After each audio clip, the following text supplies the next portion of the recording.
if you really want to understand a tiger, you have to go to the jungle.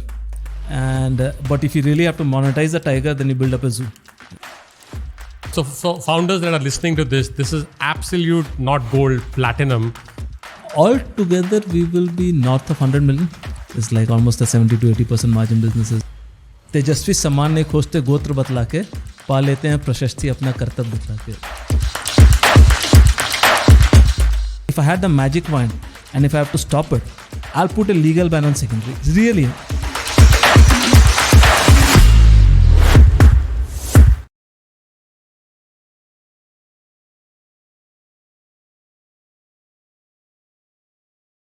Hi, my name is Mukesh, most called as Mukri. I come from a place called Bokaro City, which is now in the state of Jharkhand, but formerly Bihar. So when I grew up, I'm a typical Bihari, and I am the founder of this company, ZopSmart. ZopSmart is into retail tech.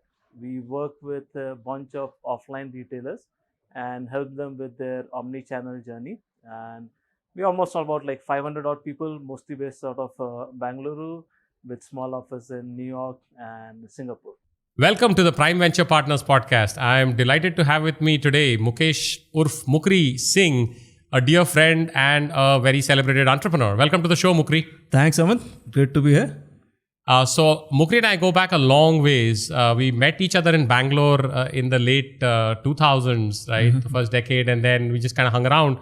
And then we happened to become roommates and then colleagues at Make My Trip. There it is. Yeah. So, but before we come to that, Mukri, why don't you tell us why you're called Mukri and maybe a little bit of your journey, before you got into Amazon India as one of its first employees? Well, the reason, it's interesting you talk about the name Mukri, right? So there are two of us, me and another very good friend called Abhishek Mishra. And both of us literally grew up together. Like nursery, we were together. And the original name Mukri is based on, there used to be a comedian in like late 70s, early 80s called as Mukri, right? So for some reason, Abhishek Mishra thought that I look like him, and that's how the name came, right? And interestingly, both of us stuck together till like 12th grade. Right? So all of us are aware of the 84 riots, right? So we were in a Sardarka school, Guru Gobind Singh Public School.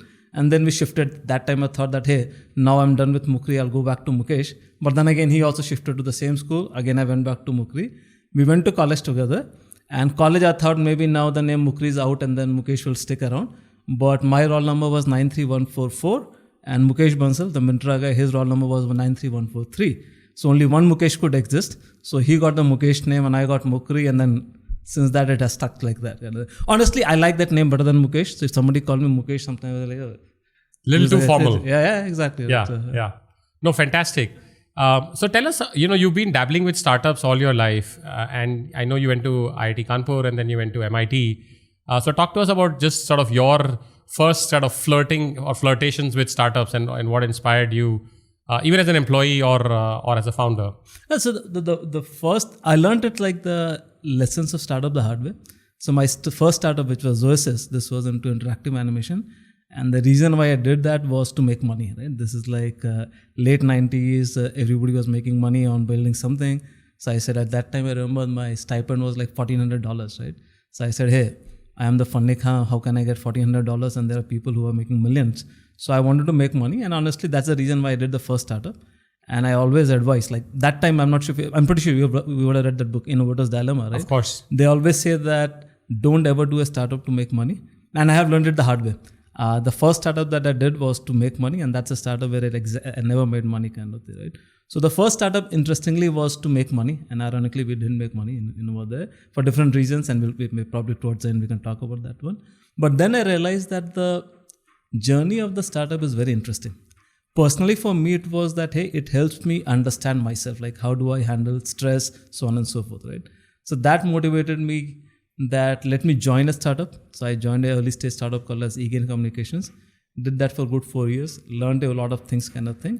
And then I realized that personally for me, while there is some money towards the end, so on and so forth, but startup is the perfect way to understand yourself. Like if I want to really know who I am, probably I felt that this is the right one because it puts me in very tough scenarios. And in those tough scenarios, I understand like really who real the Mukri is kind of thing. So, and then it happened like eGain happened. Then I decided to come back to India. Then I did another animation startup. Then pure accident, I landed up at Amazon.com, did that for good 5 years. Then I met you at Make My Trip. And then again, I started ZopSmart kind of thing, right? So for me, always have been startup is the best way to discover yourself. Wonderful. So I want to go double click on both of these, right? One is don't do it for money.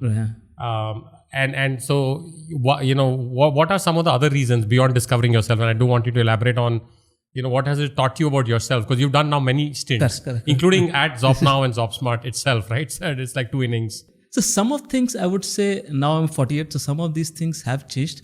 And I have a habit of writing. So sometimes I go back to my writing of like what I wrote in 2000 kind of thing. But right now, if you ask me Mukri at 48, what I'm thinking, of course, it has changed. And I won't be surprised Mukri at 55 have a slightly different viewpoint. Some of it is consistent, I would say. So I'll go back to this. In the current religious environment, this may not be the most appropriate poem, but that's what comes to my mind. So I'll say that out. So there's a poem by a.k.a, right? सेनाएं हो जाएंगी पार, मारे जाएंगे रावण, विजयी होंगे राम, और जो पुल बनाएंगे इतिहास में बंदर कहलाएंगे. So don't take it in the pure religious this thing, right? But my take is that eventually, statistically it's proven that you should never do a startup for money, right? And you have been at Google, so on and so forth. I can guarantee, I'm pretty sure that probably the Google money would have been probably much easier than many other money that's there. And 100%. I can say the same about Amazon. Like when I joined Amazon was at like $24-25, and now you see where it is kind of thing, right? So for me, like besides discovering myself, right? I see that if we are going for a startup or some of these things, anyways, it's a crazy idea. Some of it is also stupid, right?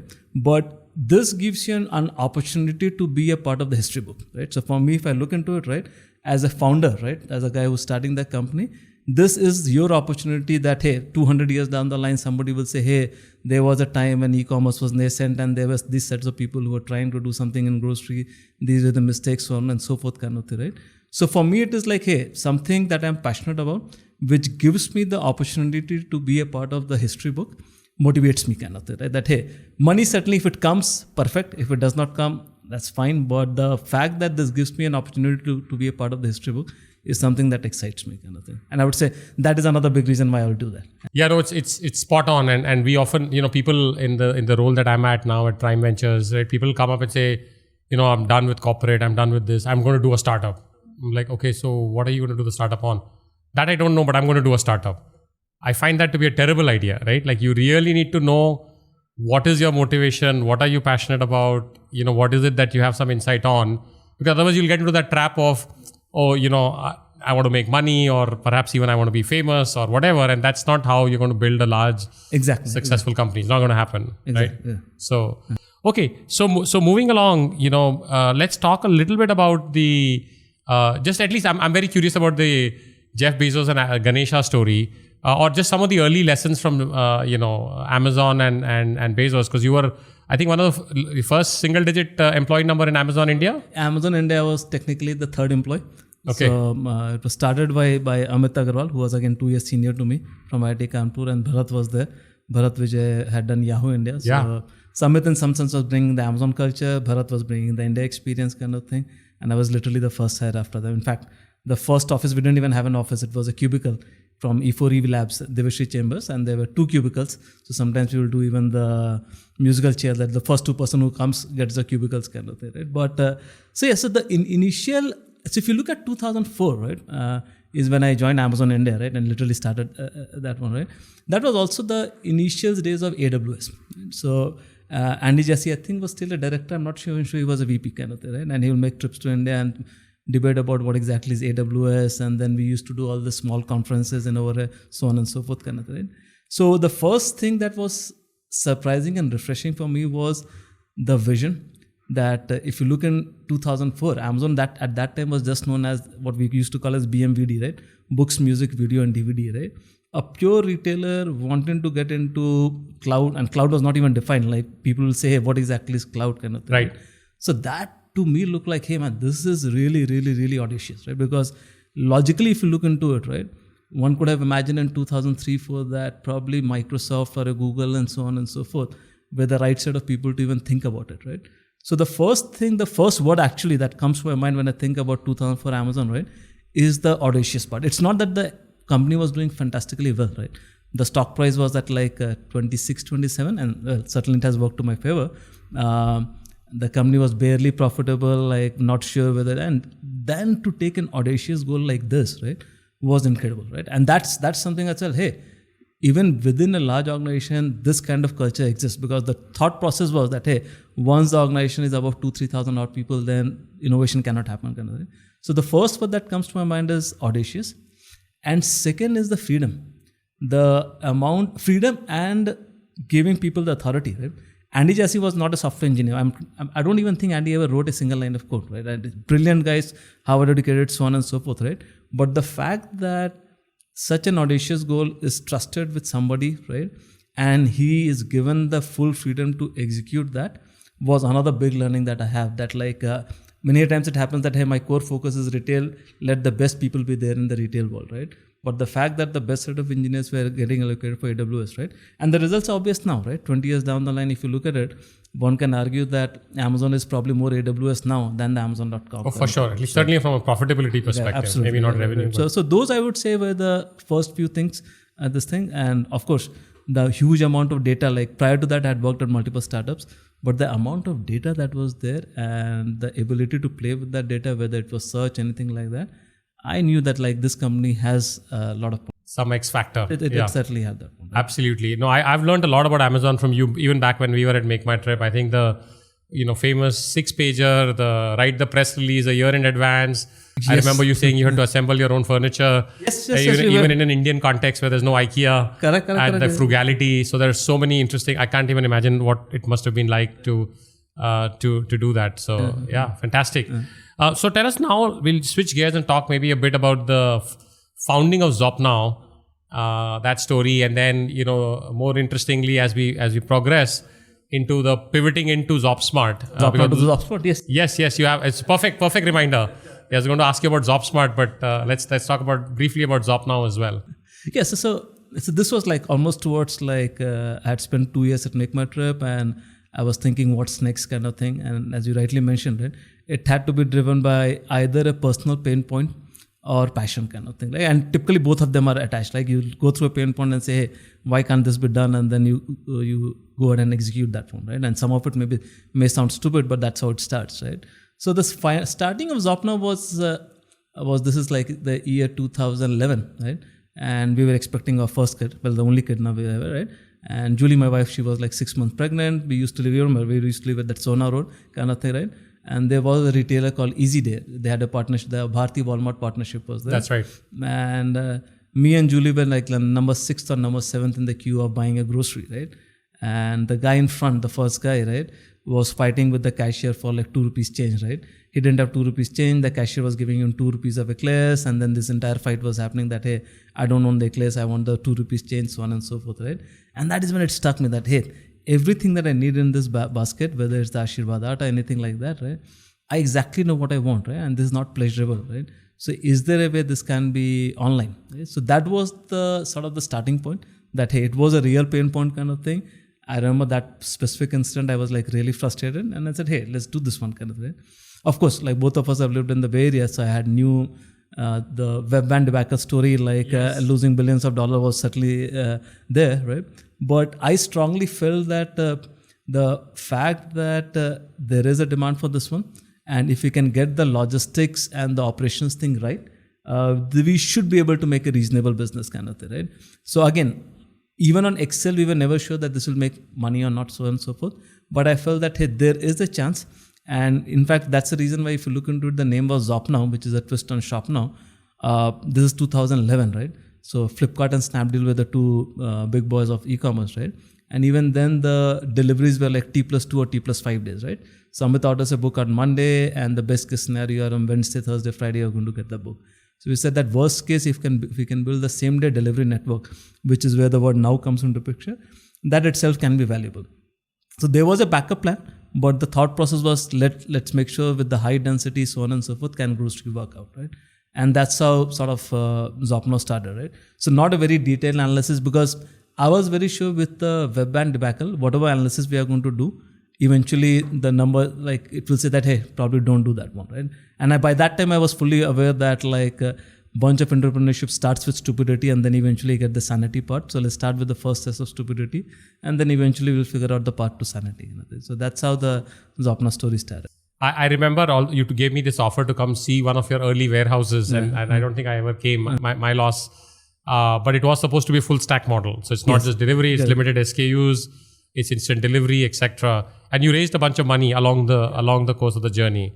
So if you look at the initial days, like, and I strongly come from the viewpoint that, and by that time I was like 2009, so I was like in my mid 30s, right? So I strongly come from the viewpoint that, and that time the access to external capital was easy. It's not like it was impossible. But certainly for the first stage, I always feel it's better if you put it in your own money, because then the sense of seriousness is much more that like not only I'm investing in the time, but I'm also investing in the money part. Skin in the game. Skin in the game becomes much this thing, right? So the first model that we did, right, was the classic warehouse model, right? Because, and some of it is also reflects on my personality changes over a period of years, right? So that time I was into like early mid 30s kind of thing, right? And there was a desire that I should have control over everything, right? And that was in some sense reflected in the business model, right? We had a warehouse-led model wherein we had our own warehouse, we used to pay the rent. We initially tied up with Metro Cash and Carry to get the inventory, and then as the volume went up, then we tied with the distributors. We had our own logistics network. We even bought 4 or 5 Tata ASs. We had all those things, right? So very capital this thing. But the good thing that we did at that point of time, and again, that will be largely due to the 5 years at Amazon, was we invested heavily in tech. So while there was a capital expenditure of warehouse, trucks, so on and so forth, but we said that tech is going to be like something that we have to be rock solid on. Because I was very clear in the very first, second, third month itself that the only way this can be profitable is if we can use the tech to either improve the top line or the bottom line. So while we did, I won't call it stupidity, it was a good learning. While we did all the capital expenditure in building up the warehouse, but on the same note, we also spent an incredible amount of money in building the right tech, right? And that eventually, that eventually paid off for us, right? So it started like that, and once we did that, we had set very simple goals for ourselves. That so the way I look at a business is, while there are external money, so on and so forth, kind of thing, but eventually, Amitabh Bachchan बोलता है ना अपने पैरों पे खड़ा होना है, right? So eventually, it's like business is like running a family. Like if my income is 100 rupees, then hopefully the expenditure should be like 91, 92. You still make 7, 8 rupees, so that for the rainy day you have something saved, kind of thing. So we were very clear that within a specified period of time, it has to become profitable, operationally viable, right? And that we were able to achieve in 18 months, kind of thing, right? So that focus on the tech helped us achieve that profitability, and thanks to the writing, right? So whenever, like every year I look back, okay, what was the plan for the last year? After 18, 19 months, we were very clear the reason we were profitable was because of the investment in tech, not the investment in the warehousing, so on and so forth, right? And that was the time we took the call that, hey, we'll move out of the warehouse business. We will partner with all the large online retailers, offline retailers. So we partnered with Hypercity, More, Star Bazaar, a bunch of these guys. And that certainly took care of like reducing our capital expenditure. And that's when the phase 2 of the journey happened, kind of thing. But literally after, like I would say, year 2 to this thing, we were operationally always viable, kind of thing. Achha. Very interesting. Yeah.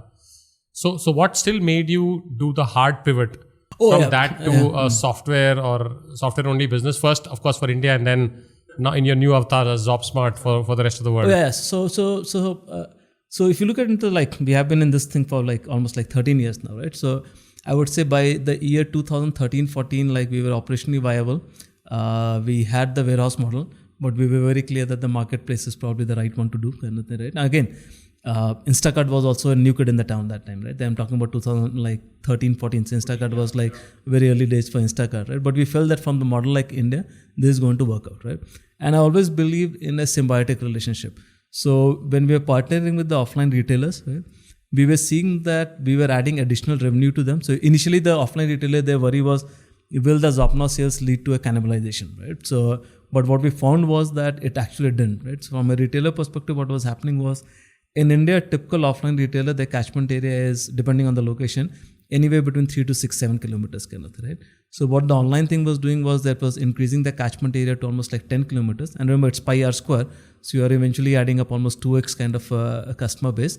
And while there was some cannibalization from the nearby areas, but that was more than that was more than compensated by the new customers that were getting added, right?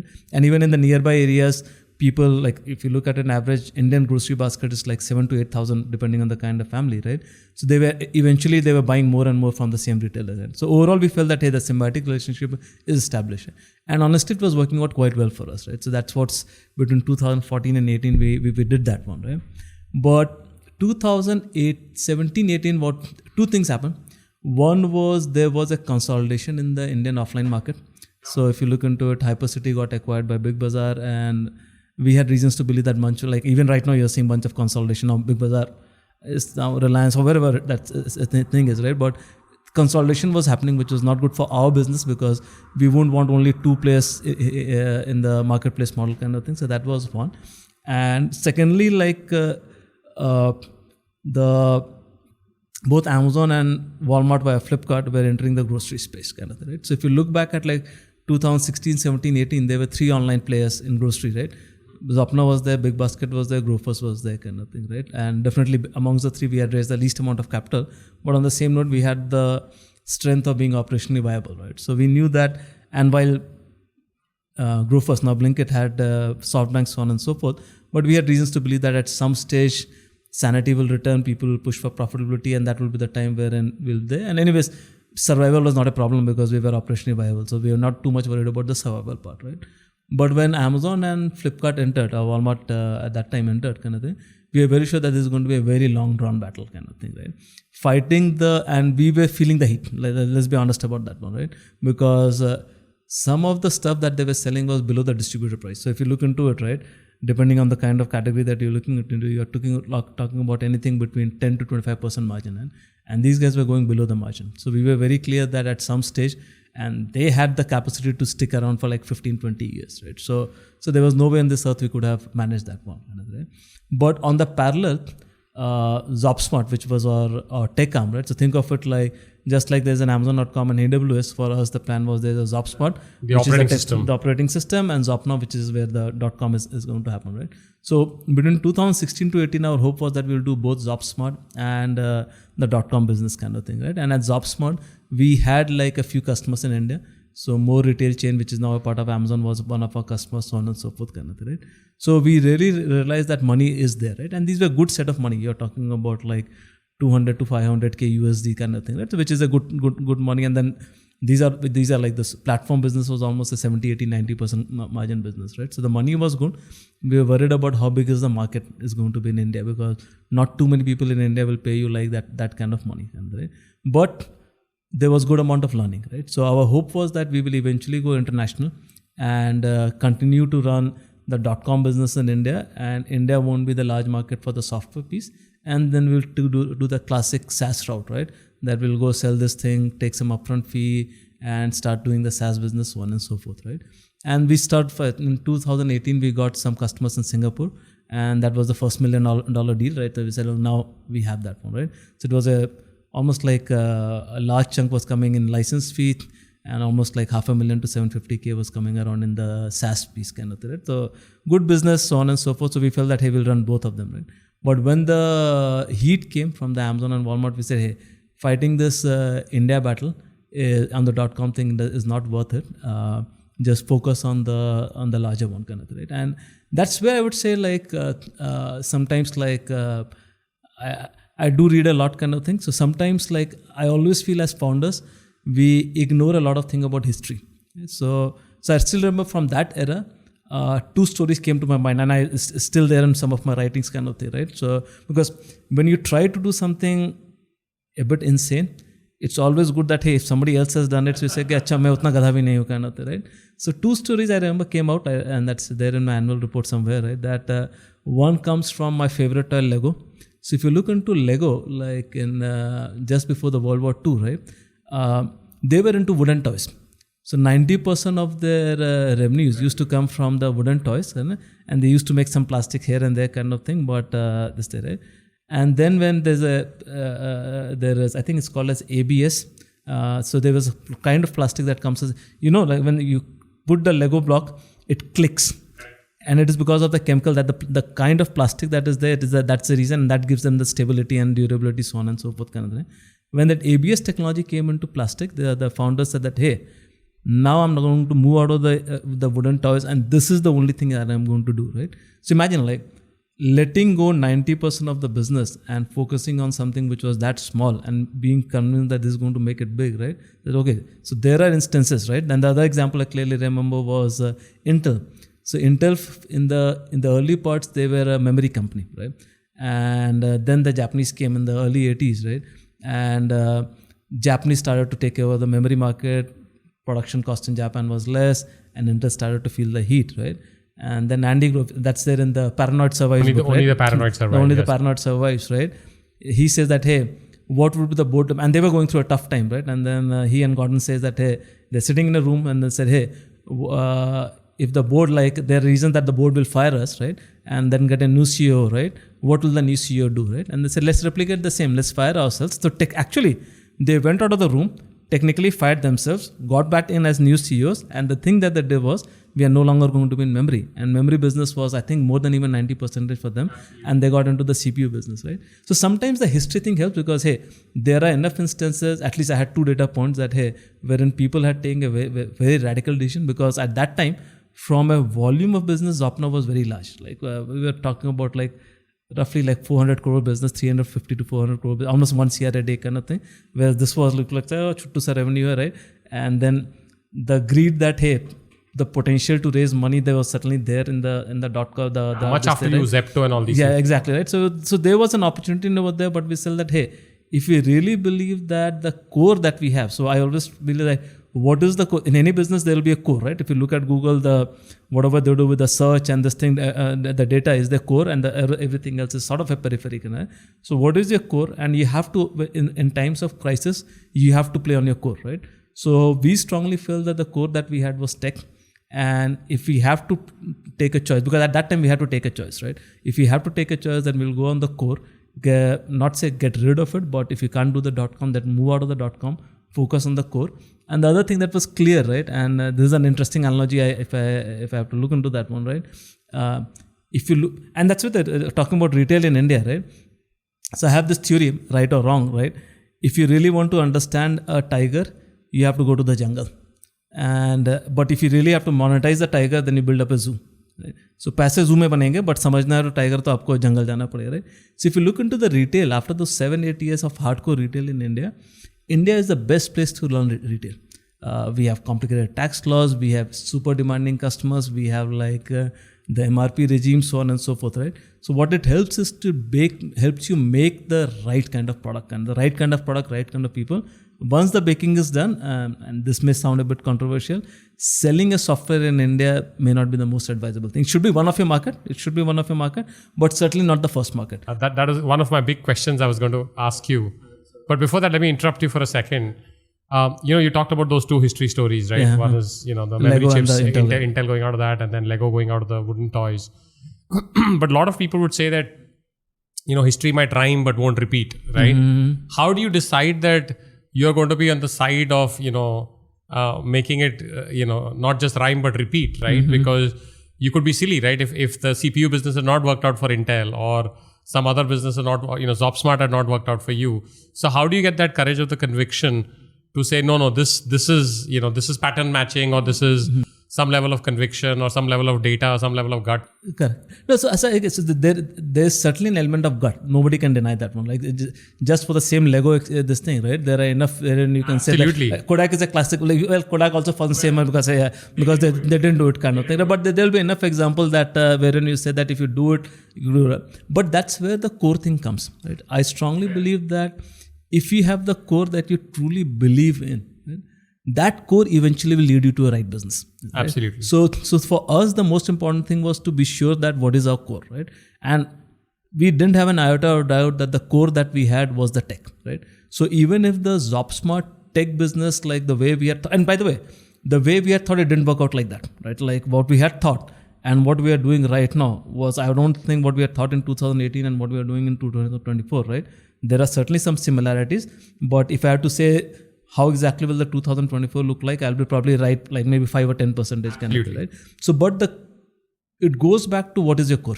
So let's assume, right, if the ZopSmart, the way we had thought, had not succeeded, or in the case of Lego, in case it had not succeeded. But if the team is good, the core was good, because the core was like making toys, right? If the core was good, if not plastic, they would have done something else. Intel, if not CPU, they would have done something else. So maybe CPU may have been a failure, right? But the fact that they knew that here's my core, on top of the core, I'm very sure that they will build the right thing. Yeah. The problem is when you don't have the core.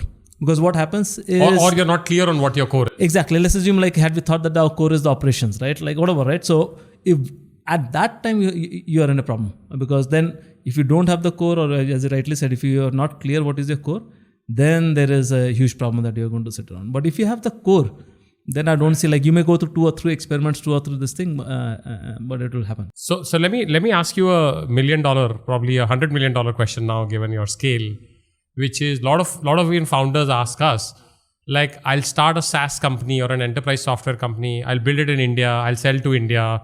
I'll figure it out and then I'll go abroad. And I think 8 or, if not 9 out of 10 of those companies don't make it. You're one of the exceptions that did. And I think you already answered it a little bit in the previous comment that retail is very difficult. You figured out how to build a retail operating system, etc. But are there examples or lessons from your journey on where it makes to start here in India and sell to India and make money from India?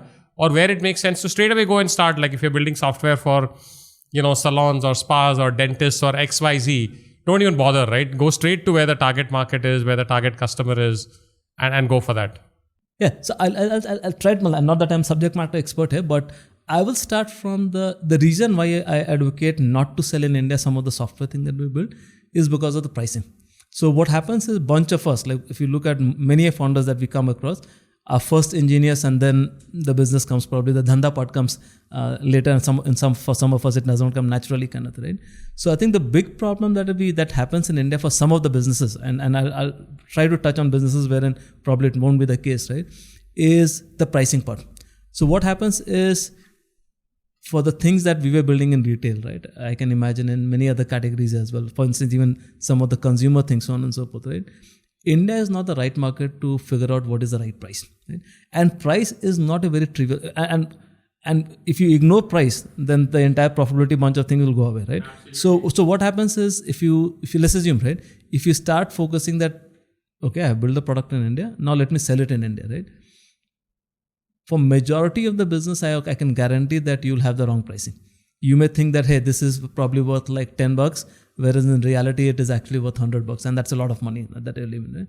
So I feel that for retail, I strongly feel the right pricing, and US is overpriced for sure, right? So probably the reality is somewhere, it's always better to come from top. So I start at 100, and then everybody likes, oh, कल को 100 रुपया था, अभी 90 रुपया सबको अच्छा लगता है, right? So it's always better to find, it should not be exorbitant, 100 का 1000 कर दिया, right? But so it's always better to start a bit higher on the pricing part and then reach the truth than to start at 10 and reach this 80 number, kind of, right? So, and there India is not the right market to figure out the pricing, right? So if you have a product wherein you feel that the right pricing is getting determined in the US, then it makes sense to start in the US, right? But if there are products wherein again, I'm not a subject matter expert, but let's assume, take for instance telecom, right? If BSNL or Airtel or Reliance have to put up all these towers, right? The telecom price kind of thing is like, I won't say standardized, but there is like largely figured out that there's a method to the madness, right? So if you are doing something, let's say, I'm totally making this aware, especially with the current government policies, right? If you're doing something in the semiconductors, if you're making a chip or something, or not manufacturing, but if you're doing the IP for that one, then maybe the India market is the right start, because you have the market. It's a very large market for sure, kind of thing. The pricing power is sort of identified. So in that case, if you're doing let's assume an equivalent of a Qualcomm for India kind of thing, I think, yeah, India will make sense, kind of, right? But if you're building up something like us, right, which you're building a retail platform, probably US is the right one. So depending on what are you building, but for majority of the products that I can think and imagine, I think it's better to use US as the proxy to figure out the pricing. So it's not that you can't sell it in over here, but once you're labeled that ye 10 rupees ka saman hai, it's impossible to take it up, kind of thing. Simple. I fully agree. I'm also an engineer turned accidental product manager turned accidental VC now. And one of my big learnings in my last 10 years is price discovery and even willingness to pay is just as important as what product, what feature, what use case, what ICP, etc. Because that can define your company. And here is the other thing which I personally like about USL part is having access to data is much easier. So one of the things that in the early days when we were trying to figure out the pricing part for a bunch of the modules that we had built up, right? What is the right pricing kind of thing, right? Because you go to US, you know that's the right price, but kya karna hai? Should I say 500,000, 250K, 5 million, 10 million? So the fact that bunch of their annual reports, quarterly reports like are publicly available, right? It was relatively easier because then I can say, hey, let's look at the reports, go through a bunch of the YouTube things that you're talking about, and you can say, mota moti, this guy is doing, let's assume, X billion dollar in online, and looking at, let's assume, $14 an hour for the labor rate.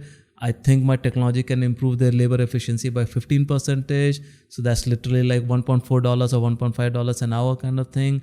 And our estimate is they're doing million transactions a day. So there are like 5,000, 10,000 odd people. So effectively, I'm doing like 10,000, 20,000 of saving every single day, multiplied by 360. And then you say, okay, roughly give me 10, 15% of that. So doing that price discovery as well, there is some method in over that. And the benefit analysis. And benefit analysis. And so then when you reach up to a retailer, right, you are getting some of those data is much, much, much easier, right? In India, we always found it very tough because the numbers like are first of all not very easy to get. So and without naming any of the companies, right, try to get the equivalent. Like I can tell you, right, if you want to get for a respectable US company to do a rough analysis, it's much easier. Try doing that for an Indian company like this. Iske andar wo hai, you'll never even be able to get to that one, right? So the price discovery in India is super tough, right? Makes sense. How about switching gears a little bit in terms of you obviously last year you won the Comeback Kid of the Year award, one of the ET awards, right? You're handsomely profitable. I think in phase 2, the ZopSmart journey, for the most part, it's been bootstrapped, right? I mean, I know initially you raised money for Zop now, but probably burnt most or all of it, right? So talk to us a little bit about the business side of building a profitable bootstrap venture from somewhat scratch, at least in the second inning scratch, right? Correct. So I would say at a when we started ZopSmart, thankfully I was I was above 40. I was like 43, 44 kind of thing, and certainly there was good amount of failure, so on and so forth. I had learned a lot. So one thing I clearly remember when I wrote that up, when I started ZopSmart, was like many times we get into the trap of saying that something unique is what the world needs, right? So as a founder, we are like, acha, unique banayenge. So unique does not necessarily means great, right? So for instance, and the best example is that remember the Ford car, Ford Edsel. Ford Edsel was a very, very, very unique car, right? From the color to everything, shape and but it was a financial disaster kind of thing, right? So at least in the beginning of ZopSmart, what I was clear was that it's not about making something unique. You make something which adds value kind of thing, right? And sometimes you'll be surprised by the simple things can add so much more value than the quote unquote unique things kind of thing, right? So when we started with the initial ZopSmart, the bootstrapping, so on and so forth, right? I would say some of the very simple things were the one that was making a good amount of money, right? And simple things can be as simple as this, right? Like I'll give you a very simple example, right? That and now that I look into it, makes so much sense, right? That across the globe, right? Like the blue collar workforce is not the most well educated set of people, right? Most of the apps, let's assume in the grocery world, people will build up a picking app, right? That wherein a picker will be given that, hey, this is XYZ order and this is the planogram of the store. You go in over there, you have to pick this, you have to pick up a spaghetti, this, that, so on and so forth kind of thing, right? Now I can guarantee you, most of our blue collar workforce does not know what is a spaghetti, right? So the poor guy will go there and say, acha, SPA, right? And then he'll pick up the packet and SPA and acha, shayad same, right? And it's gluten-free spaghetti. If it's gluten-less one, it's wheat, it's... As simple as put up a photo. So something as simple as that. It's not unique like this thing, right? So some of this, when we went to the retailer, we say, boss, they are just text-based, right? Something as simple as adding a photograph to your picking app was making the picker 30% efficient. And that was such a large cost at $15 an hour, right? Imagine like that time $12 or $13 an hour kind of thing. If you're saving 15% every delivery, you are saving like one and a half rupees. Every penny matters. So this, in the initial phase, it was all about how do I do simple things that brings into value. None of this was unique. Like I said, okay, boss, I added a picture to the picking app. And if you go and say, boss, ye kya hai? Iske liye tumko ye de rahe? But it is adding value. So if it adds value, and if it's not that people are going to pay for something unique. People will pay if it's adding value to them. And adding value can be something as simple as adding up a picture to your app, right? And then all of a sudden, the picker becomes efficient. The guy who's managing the operations is saying, hey, I'm saving X $1,000 every day. And if he's saving X $1,000 every day, then if he asks that, give me a small portion on that, why will he not give that? Understood. So the initial, it was all about simplicity and then getting the foot inside the door. Once you get in, then opportunities will always open up. Right. If you, whatever is comfortable, can you share just some scale of where ZopSmart is at now? So all together, we will be north of 100 million. Like this thing across all the US. So we don't have much. US, Middle East and Southeast Asia is where this thing, revenue bulk of the revenue will be there. Very healthy margins. We operate of at course, almost software like, business. It's like almost a 70 to 80% margin business is what we run it, right?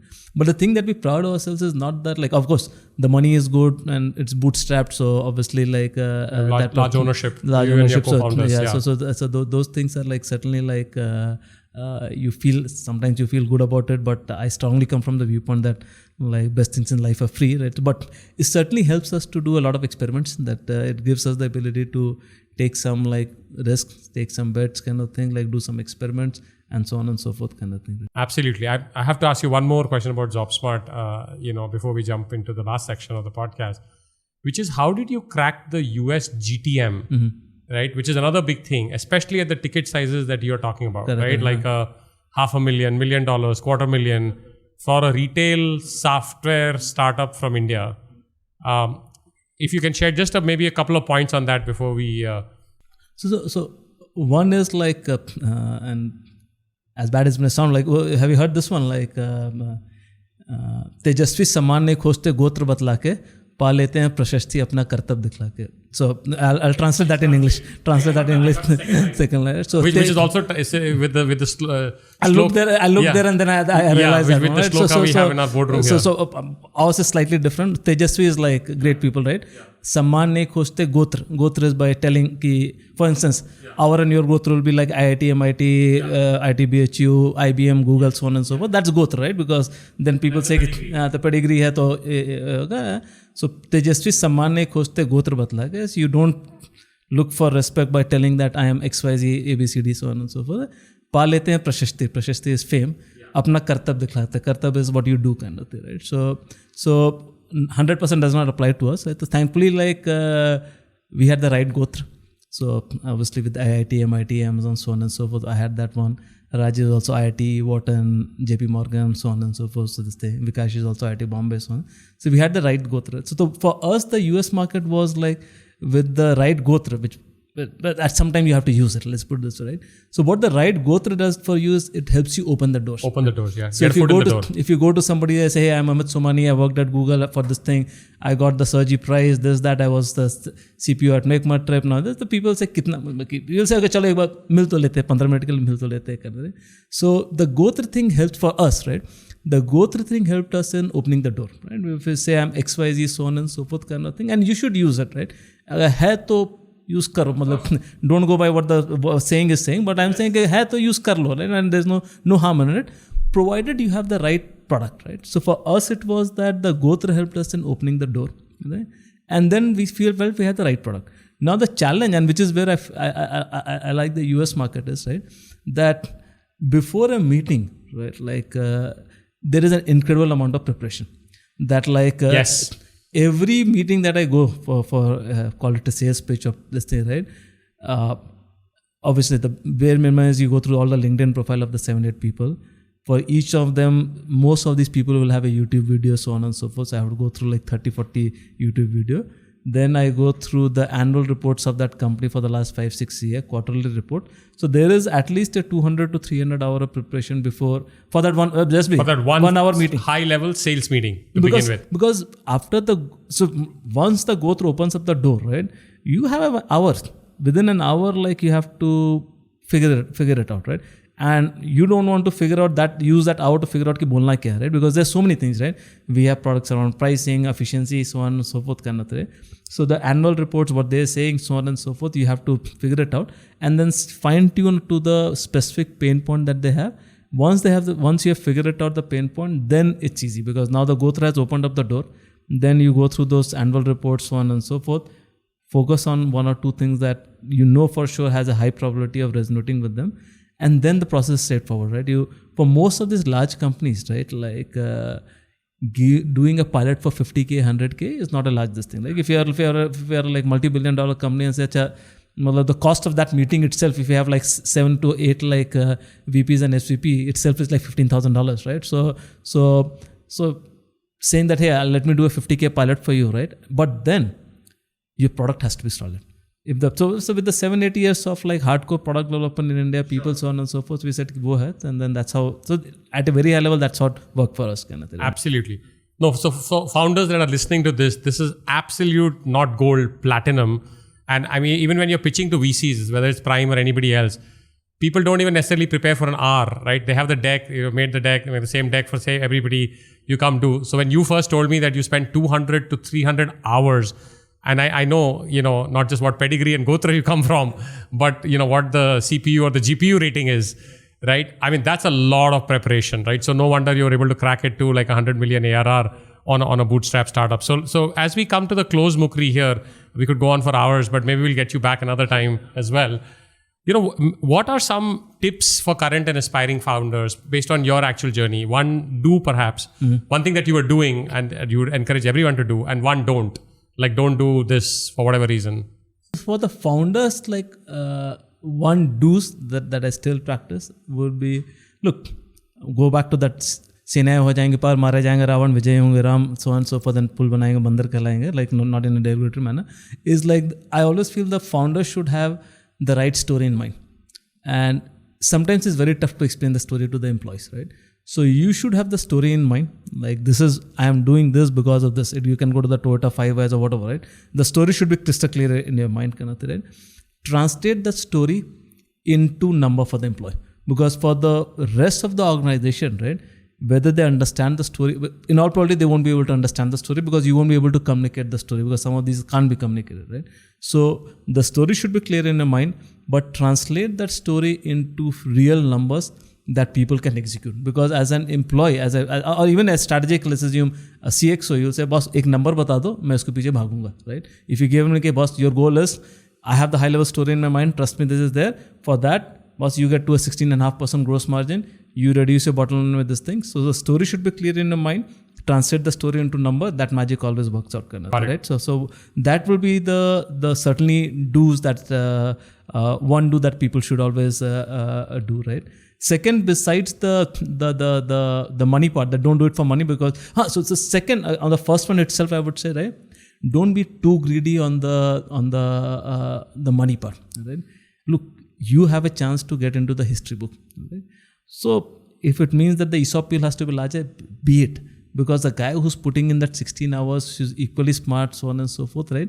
वो तो history book में नहीं जाएगा ना. When you say Microsoft, right? How many VPs of Microsoft people know, right? सबको, my father, who's well, yeah, he's just to Microsoft का Bill Gates or maybe Satya Nadella. He won't even know who Steve Ballmer is. Yes. तो जो इतना fight मार रहा है उसको ESOP वो तो बड़ा कर ही दो, करना थी, right? So one is that's the do's, right?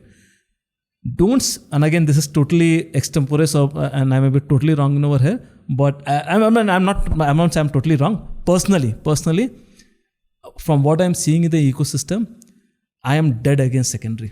I secondary, like if there's one crime, like if I had the magic wand and if I have to stop it, I'll put a legal ban on secondary. Really, the reason why India will continue to produce good companies and not great companies is because, for lack of a better word, stupidity of secondary, right? So वो महादेवी वर्मा की एक कविता है, चिरतिप्ति कामनाओं का कर जाता जीवन निष्फल, बुझते ही प्यास हमारी पल में विरक्ति बन जाती है. So बुझते ही प्यास हमारी, the moment you take that half a glass of water, तो उसको लगता है ना, मतलब look at it, like what kind of insanity you are running through, right? Secondary people are making 5 million, 10 million. How do you expect the guy to or you as the founder for saying that as VCs, we so are told like, be, hey, your incentives not aligned. I'm like, I'm completely aligned. We put money in the company. Like, when everybody, all the shareholders make money, you make money. Correct. So I am like dead against secondary, like dead against secondary. Applaud you for that. No, Applaud you. I know there will be people who will be like saying ki, this post is going to go viral.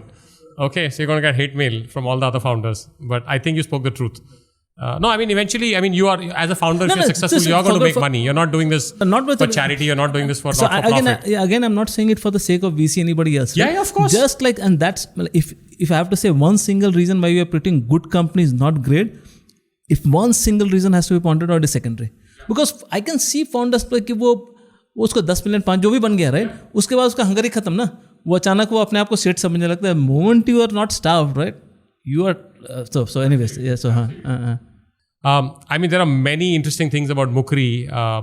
I think he's run 100 plus marathons. Yeah, I think 130, 140. 130, 140. Just came back from the Mumbai marathon a couple of weeks ago because with podcast has to be in February, not January.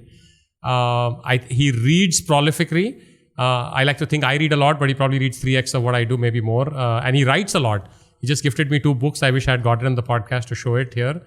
That he's written, which he's not even published on Amazon or anywhere else. And that's only for friends and families. Yeah, I know. That it doesn't have an ISBN code, etc. Although you started your career selling books on Amazon, so it's ironic. But hey, so tell us maybe just a couple of your reading habits and your writing habits. How are you able to maintain it? And what do you do? Any tips for people who are somewhat interested? If you're not even interested, you know, my reading habit certainly has changed a lot. Like writing has not changed a whole lot, but like the style. But the reading, like at least in the last few years, what I've seen is that previously I used to read a book. Now my habit has changed into reading a topic. So the issue that I started seeing by reading a book was, right, the author has a viewpoint, right? So for instance, I may feel that there is genuinely a water scarcity, right? And what happens is, since the author has done so much research on that specific version of the truth, right, that hey, there is water scarcity, that after 300 pages like boss sahi bol raha hai, because he has done all the research, he's a smart guy, he is putting this thing, so you do that one kind of thing, right? So what I started to feel was that the orthogonal topic, and this came by this Malcolm Gladwell, 10,000 ghante, 10,000 hours, right? 10,000 hours, so you read a book which says that you practice for 10,000 hours and you will become a Virat Kohli kind of thing, right?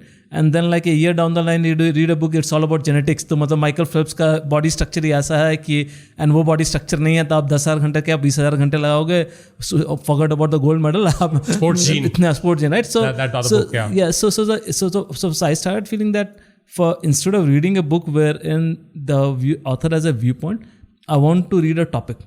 And in the topic, I want to see orthogonal viewpoints. So I want somebody to say that there is water scarcity, here is the data. On the same note, I want somebody to say that, what are you talking about water scarcity? 70% of the earth is water. And if you go to the Middle East, like reverse osmosis se wo log salt water ko fresh water mein kar liye hain. Technology is improving, and after a few years, what is costing you 10 cents to make that many gallons of water will become like 0.5 cents. So what this thing, right? So it has changed from like books to topics kind of thing. So that reading habit has changed. And I like to read on various topics, right? It can be anything, right? It can be water, it can be tax, because most of the topics, like if you go back to the old age, right? Like whether it was Archimedes, anybody, right? There was no कि ये maths है, ये physics है, chemistry, सब कुछ, right? The same guy was writing philosophy and the maths and everything else, right? And I think that's fine. There's nothing wrong with that. So and there are learnings, right? From every topic, there is an immense amount of learning that you can take. So variety of topics, instead of book, read a topic, get the orthogonal views, right? Writing, while I share some of the writing with friends and families kind of thing, and certainly very less publicly kind of thing, but writing primarily has been for me. I love to read what I wrote like 15 years back, 20 years back kind of thing, because it tells me that how have I changed. Where were you at that point? What the last thing you want to do, and which all of us in some sense do, is अपने आप से झूठ बोलना, right? कि बोलते हैं अरे मैं तो ऐसा मैं तो 2000 में ऐसा नहीं सोचता था, right? But then you look at the writing, it was the Mukri of 2000 who wrote that, right? So it gives you a fact check, right? And some of it may not be very like pleasing, right? But at least you know. But at least you know कि मैं ऐसा था, this is the change that has happened, and ये है, right? So writing is mostly for myself, so that I know like how have I changed, some good, some bad, some ugly, so on and so forth. But at least समझ में तो आया कि किस type का आदमी है. Like not everything about everybody is perfect, right? Including me. So. All right, Mukri. One last question. If you could either shadow or spend a day or a dinner with one entrepreneur, surviving or otherwise, or even any leader, because you're so widely read and you follow so many people, who would that be and why? So obviously the first name comes as Jeff Bezos, but yes, but you already spent some time with him. Sometime, even though indirectly. No. So in the current world, if I have to go through this thing, certainly Satya Nadella comes like one, because I truly believe like the way he has transformed Microsoft from where it was, what he got to where it is, and Microsoft, at least when we were looking at it in 90s and early 2000s, was a very close company. Ki right? The way he has brought that openness in that company, right, is amazing.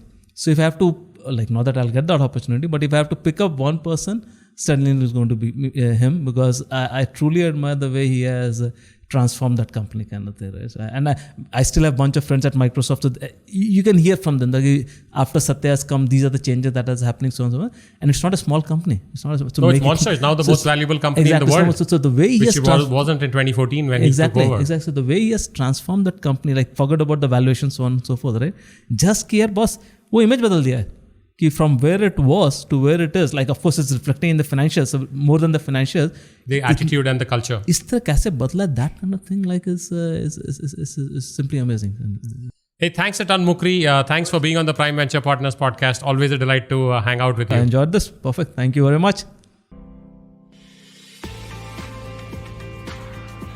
Dear listeners, thank you for listening to this episode of the podcast. Subscribe now on your favorite podcast app for free, and you'll be the first one to know when new episodes are available. Just search for Prime Venture Partners podcast in Apple Podcast, Spotify, Castbox, or however you get your podcasts. Then hit subscribe. And if you have enjoyed the show, we would be really grateful if you leave us a review on Apple Podcast. To read the full transcript, find the link in the show notes.